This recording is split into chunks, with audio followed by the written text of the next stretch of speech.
parts, is that individual or group work? That's kind of nice because she looks nothing like It's this. still group work, but I would Are you sure highly this is the advise same everybody to do picture? it. Of course. All those simple ones. She looks really nice. One paper for each group. One paper, yeah, I'm not gonna, I don't need individual. Cloudy weather, she hasn't gotten her time. Read the same page 5 times. Okay, those of you guys who took apart the crankcase, Yes. what did you find how that thing seals from oil? Silk thread. Silk thread. Was that the floss? Silk thread and what? Silk thread and what? Glue. Gasket, right? Gasket. In general form, yeah, glue. Non-hardening gasket compound. Silicone. No, not silicone either. Although, this is the standard way, that's the way I put all the engines together, with silk thread and, actually Permatex when I was in the industry, but Lycoming has their own product that they want you to use, so I bought it, I bought the right stuff, and it's supposed to be silk thread number 00, which is a certain diameter of the thread. And I found it someplace on the East Coast. I finally found it. So I bought 2 rolls. So we have that. We have the actual parts. And why do we use silk thread versus regular thread? Why not use sewing thread? What's the difference? Huh? What's the difference between regular thread, which is typically cotton, right? Yeah. And silk thread. Less absorbent. It doesn't absorb. Less absorbent? Because Oh, it the size. size. Does it absorb the Oil? oil? Close. Yeah. Resistant. Okay, everybody, when you get the silk thread, well, I don't want to waste, but try to pull it apart. But you cannot. Control. The bugger is tough. You gotta break it that easily. It's gonna cut your flip. You're gonna cut your, that's why it's tough. That's the difference between silk, so it's just a tougher thread is all it is. But I'm gonna show you that's an art to put that thing on there, not to put too much sealant, because the sealant will start to squeeze out inside the crankcase. You don't want that. You don't want that piece of sealant floating around in the oil. Then you might have more problems, right? Brand new engine, no oil pressure.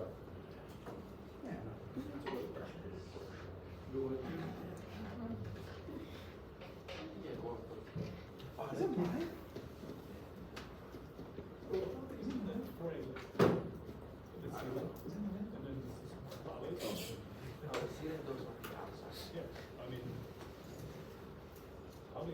There's nothing that really sticks to that. Actually, that's a lie. I think it's probably the neighbor, but it's too heavy.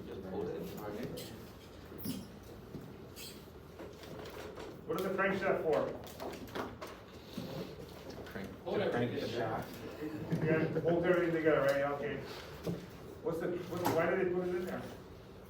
You never thought of that, right? Everything belongs, has a crankshaft, right? What does it do? Protect the spinning parts. It Wait, it moves That's the, the one that, that's connected to the piston valve. Transforms what kind of motion? rotating to No, this way. opposite way. Yeah. Right. Oh, yeah. See that? Reciprocating motion to rotary motion, right? Pulse. Reciprocating is. Oh, yeah, that's right. Yeah, not that way, not rotating to reciprocating. Just Okay, from here on out, this is how you refer to it, main journal, crank pin. Also called connecting rod journal, but crank pin. That's how I know you're talking about where the connecting rod attaches and not the main. You got mains and you got the crank pins. That's how I want you to describe it, because that's what's in the test. Get used to the language. And what connects the crank pins to the main journal? Crank The cheeks. cheeks. Oh, Look at you, That's not what yeah. So the middle part is considered as a main journal too? Main journal here, main journal here, Okay. main journal here, cheeks, and crank pins. from here on out. Guaranteed will be on the test and quizzes.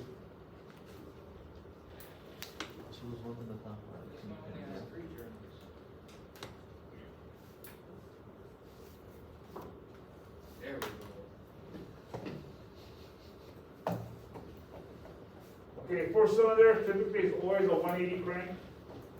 We call this a 180 because the throws are 180 opposite each other. So 2 cylinders are going to be at top dead center, and the other 2 will be at bottom dead center. Well, it's actually, it doesn't, not like this, but. And with different strokes, though. So, that's just one, whereas this one is, 60 degrees. That one is a 6-cylinder though, right? So they have different angles on the throws. Got another angle there, so 60 degrees, 60 degrees, 60 degrees between them.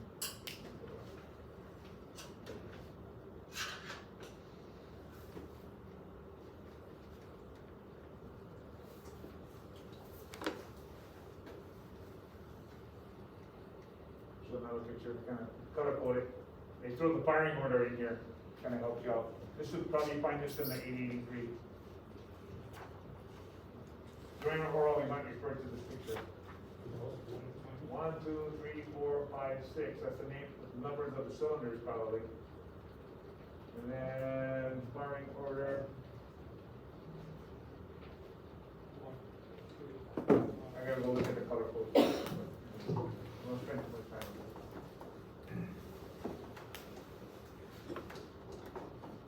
Counterweights, that's what those Counterweights, dynamic balancing weight. On yours, you don't have. What, somebody's doing that?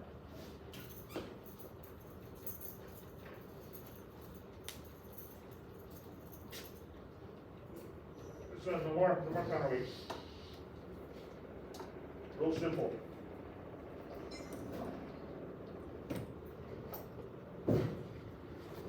So counterweight, the counterweight you're gonna find on a radial engine because it's only got one throw. So you gotta balance it. And that's for static balancing, the counterweight. This dynamic balance weight is for what? What does dynamic mean? It's moving. That's when the engine's running. It helps balance the crankshaft. It actually moves with the crank. It moves against the crank. There's a nice little section in your textbook. I'm trying to find.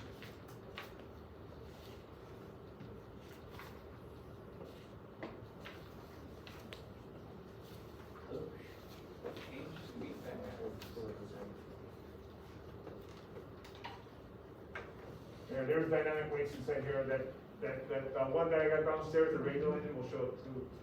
Dynamic weights and counterweight. The counterweight's for static balancing. So in other words, if I put that on B blocks, if I put that crankshaft on B blocks on the mains, I should be able to turn that crank any position and it should stay there. That's what the counterweight does. So you can do that while it is not moving. So you can do that on the B blocks. And that's called static balancing, before you even put in the engine. Okay? Then once you get in the engine, you got the dynamic balancers will kick in for the vibrations that are created by the engine, the firing impulses. Okay, there's a section in your textbook that has to do with the pendulum. Okay, there's a pendulum picture in there, and that's the operation of, so I'm gonna let you guys look for that in the book. I'm just bringing it up. So I covered it. If there's any question, you gotta come ask me, but otherwise we'll be here forever. Let's get to the top. What is this? This one? No, the title. It's Top. dynamic, well, this one is, Scroll down. Yeah, single, thank you. this is the single throw crankshaft. But like the multiple throw there, it's kind of balanced already a little bit. This one isn't, it's got one throw. That's all it's got on there. So you need something to counterbalance it. So that's a counterweight. So counterweights for static balancing, and the dampeners are for dynamic balancing while the engine is running.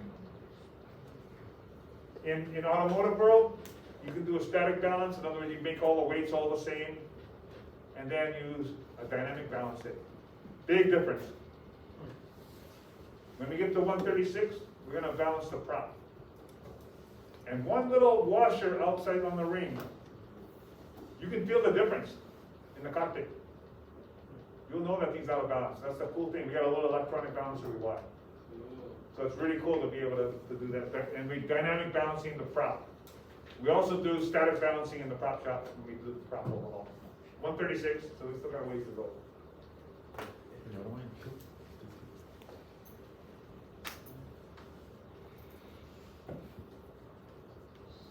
Okay, back to this one. There's hollow portions of this crankshaft. This one doesn't really show it, but some hollow portions,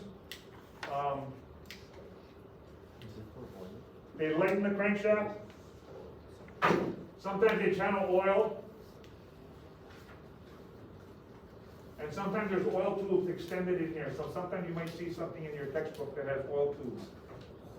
So that the mains are where the oil gets from the crankcase to the crankshaft through the mains, and then it's got to transfer up to the crank pins to oil up the journals for the connecting rods, right? So it's got to travel in the crankshaft. Otherwise, how's the oil going to get there? So oil transfer tubes, they got a couple of different designs out there.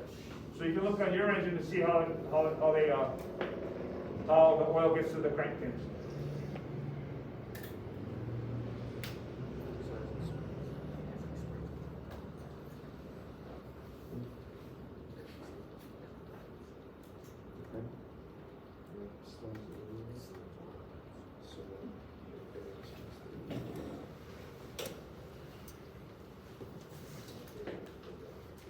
Okay, what I'm going to do here, I'm going to finish up as much as I can in construction. We're going to come back after lunch, and I'm just going to go with what we're going to talk about, what you guys are up to in the shop. Okay, I'm going to clarify a few things that I'm not going to have enough time. I want to get through the main rotational parts of the engine and construction. So we're doing pretty good right now, but I want to make sure we understand what's going on down there. So this is a radial crankshaft. Okay? And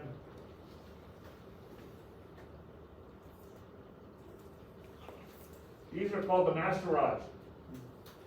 And that master rod will go on the crankshaft. And then all the other articulating rods, well, I'm going to show you another picture, connect over here. That's for radial, right? Radial, yeah. This is only radial. Okay, so this is not two pieces. This is just two different pictures, two different views. This one and this is one piece. So if this is one piece, how's it gonna get on the crankshaft? Slide it on. That's why there's a gap on the bottom. Oh, yeah. Middle. This one over here is different than this one. We'll get to this one. This one's two pieces, right? Yes. So it's just like a connecting rod goes on the crankshaft. So how do you get this? How do you get this one on the crankshaft? You gotta take the crankshaft off. Does the crankshaft come apart? The crankshaft comes apart. Two-piece crank. Do you take it Simple enough, but when you guys get that test question, plenty of people get it wrong. So single-piece master rod, gotta have two-piece crank. Two-piece master rod, got single crank. Single-piece crank.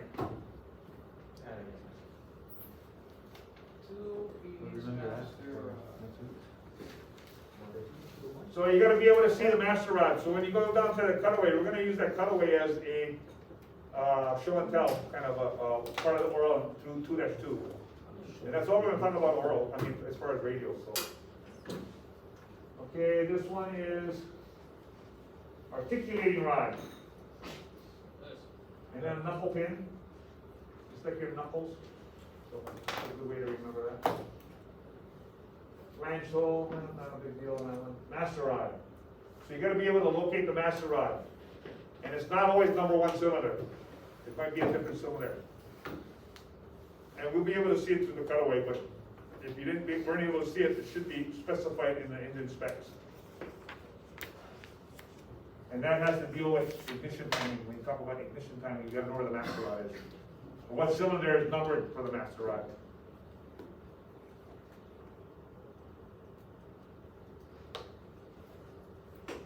And here you go, this is kind of how it looks. We had a little animation yesterday, huh? Yep. Number one's always at the top. And I'm gonna give you a question, I'm not gonna give you the answer, but how come always odd number of cylinders? How come not even? Huh? How come it's always, it's either 3, 5, 7, 9 Oh, total cylinders. Oh, okay, I see. in one row. Then the next row is either, That's a good cross, right? Because one has to be. just think about it, we'll talk about it tomorrow. Nothing's directly in line, so when this one goes opposite, so there's opposite the next one. So there's For not- balancing. Just think about it, we'll talk about it One tomorrow. has to be the master cylinder. Talk amongst yourself. Because the way the. Think about it. Trivia, this is all trivia stuff, but you know. Just to keep it. Talk amongst yourselves. That's radio specific though, mister? Yeah. So here's your fork and blade type of rod. So it's got two rods in one, and this kind of moves. Typically, you probably find this on a V engine, because we don't see too much anymore. We have one around here someplace. Might be able to find it. Only one is all I got. Fork and rod. Yeah, V engine's over here. Okay, there we go.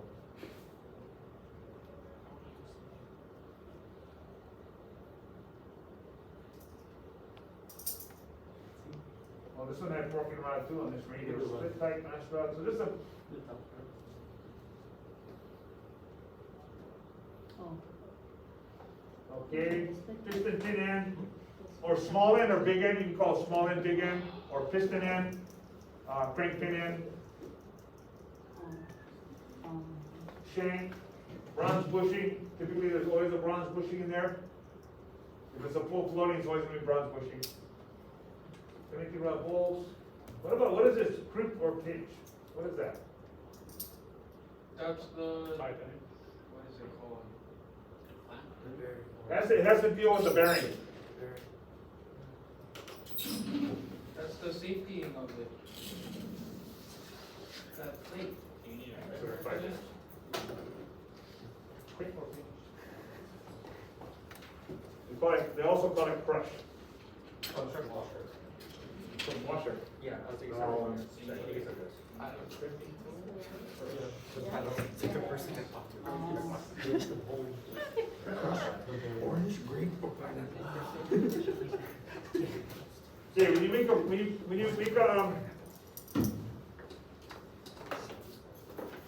so you're gonna press this pushing in here into the connecting rod. Is the outside diameter of the bushing bigger than the bore of the connecting rod? Yeah. Oh, Yeah, Press it's fit. to the groove, right? That's how it, Press fit, right? yeah, we'll say. So how does it fit in there if it's bigger?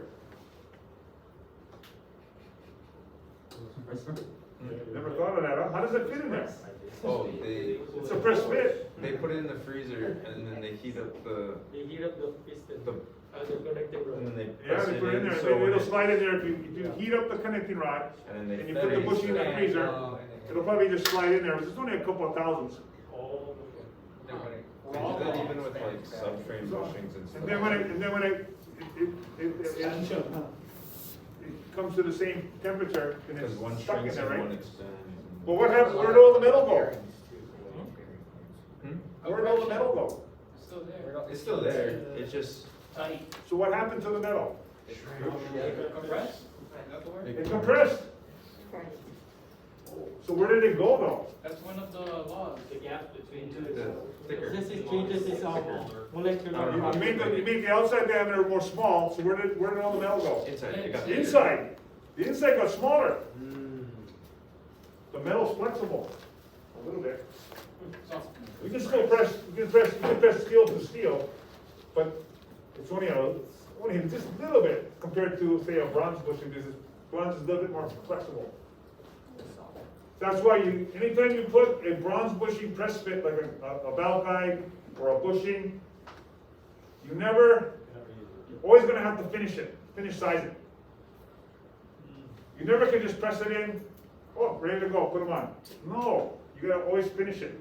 So you either gotta hone it, or cut it, machine it, reamer, whatever, but we talk about the tool. Anything, it's never gonna be, anytime about bronze bushing, you always gotta finish it. So they leave about, well, I'd say at least 3 to 5 thousandths, so that the cutter can actually cut it, won't just rub it. Okay. So I used to do that too, I used to finish, we change the bushings and then I hone it, and the thing would be perfect. Would you have to, when you Huh? donate reaming, is that the most accurate? Reaming is good, but we did honing is even better. I got a machine on the other hanger that my friend gave me. It's a honing machine for valves, for connecting rods. Not necessarily aircraft, but in the machine world, I used to do that all the time. Oh, do you remove Yeah, definitely. Okay, but any kind, just in general, whether it's airframe, engines, or whatever, anytime you press the bushing in, you gotta finish size it. That's always part of the process. It's never just put them in and go. Because you have to.